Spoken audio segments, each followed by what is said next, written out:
We are joined tonight by cybersecurity expert and CEO of MGT Capital, John McAfee. John, always a pleasure. Good to have you with us tonight on this very important story. It's almost mind-boggling. It brings Big Brother to a new meaning, so to speak.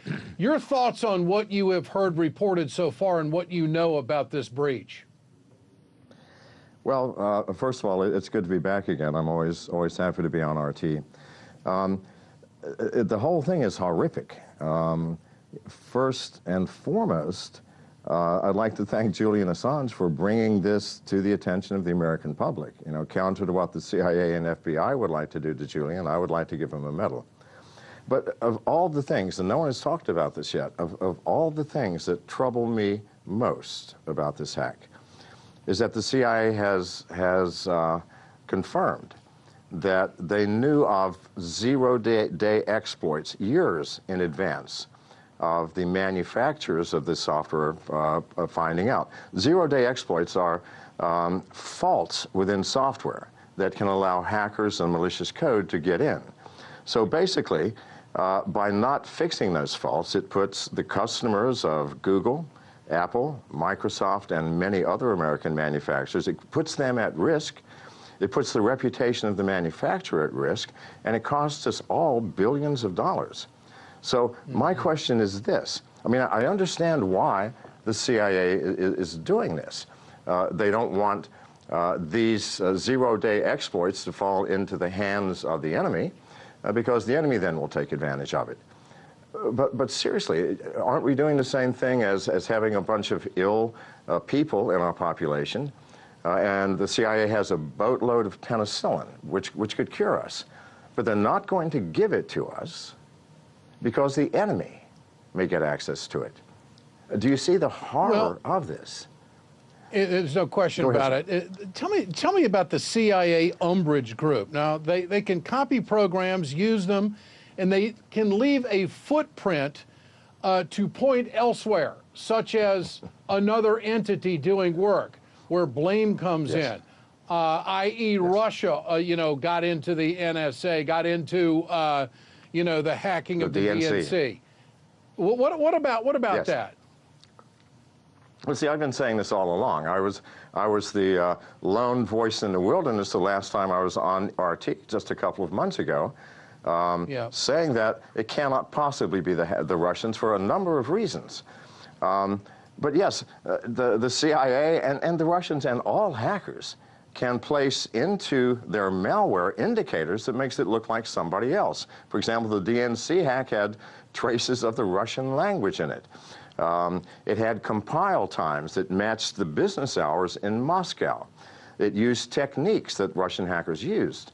However, if it was truly Russia, the state, that did the hack, they are far more clever than to leave those traces in the program. Think about it for a minute.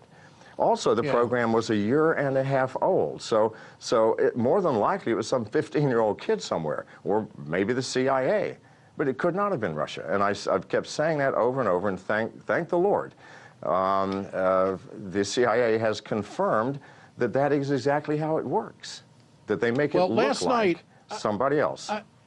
I want to point out, last night on Fox News, Lieutenant Colonel Tony Shaffer, retired, told Fox News that the NSA hacked the DNC and left Russian footprints. Here it is.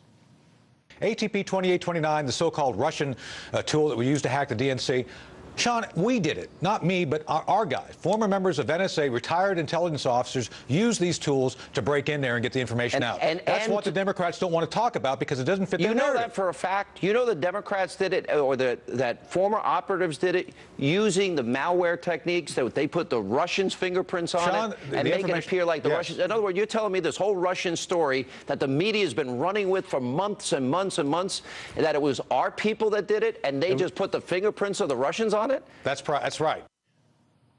And John McAfee, you were the first one that came out and said that, no, it's not Russia.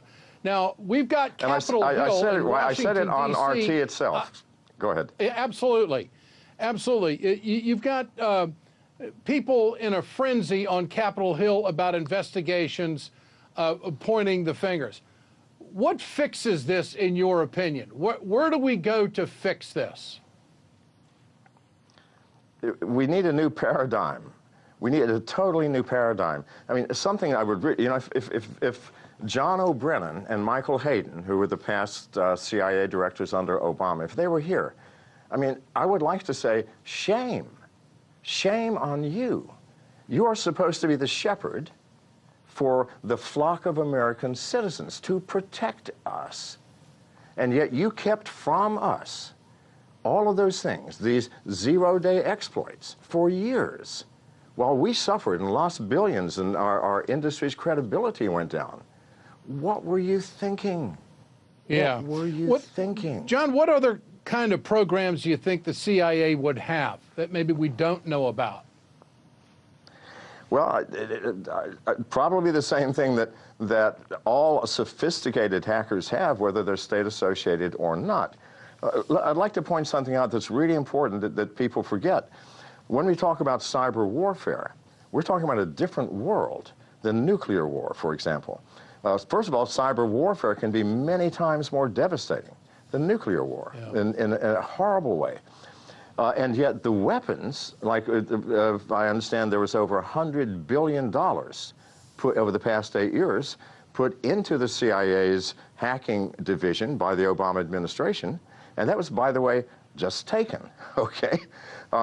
Because that's what happens. All cyber tools are stolen. There are no secrets in this world.